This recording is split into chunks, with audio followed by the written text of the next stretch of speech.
कहना कह दी कि अहाँ सब कते देखे देखे तो ओंघा नहीं जाए। ओंघा जब कहूँ तो फिर क्या देखते भजन कीर्तन। ओंघा जाए वैसे हम सब जगा दी छी अहाँ सबके।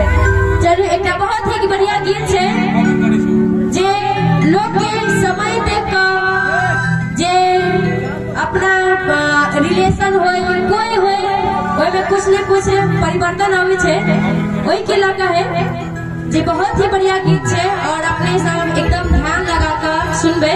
कहे छे सुख के सब साथी दुख में ना कोई।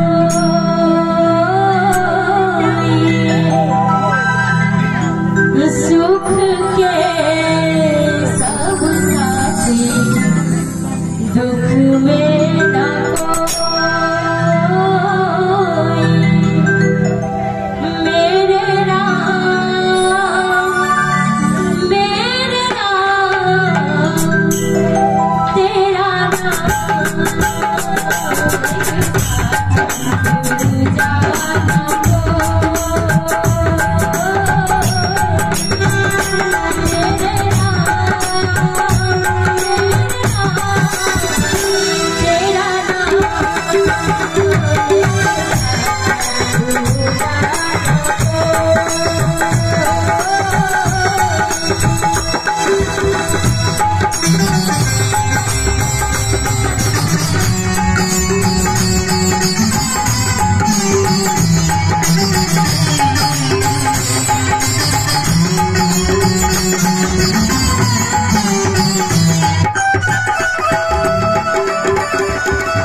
बोलो सब कोई एकदम भगवान से भक्ति भजन करी अपना में मिल कर रही।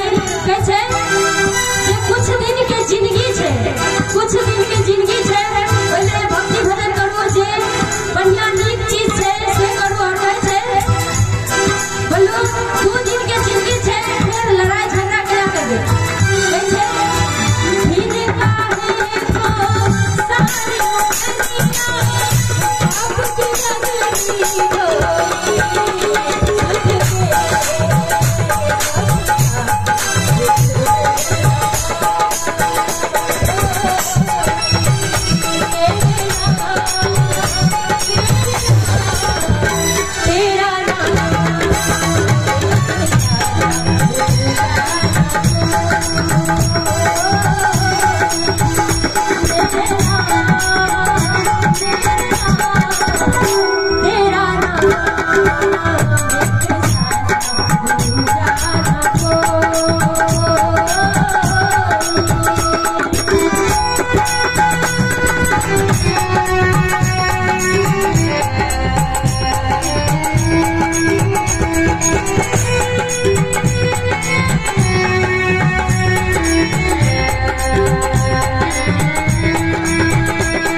जे होय छै उ सबके गरीब धनिक सबके एके हिसाब से होय छै। कहै छै राजा हो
अपना देखियो और अपन मन जे छै एकदम शुद्ध राखू। केकरो प्रति कुछ सोचे छी एकदम शुद्ध सोचू और खास करके कहबै जे दूसरा के प्रति नीक सोचे है, बढ़िया सोचे है कि फला के बढ़िया होय, केकरो बुराई नहीं होय।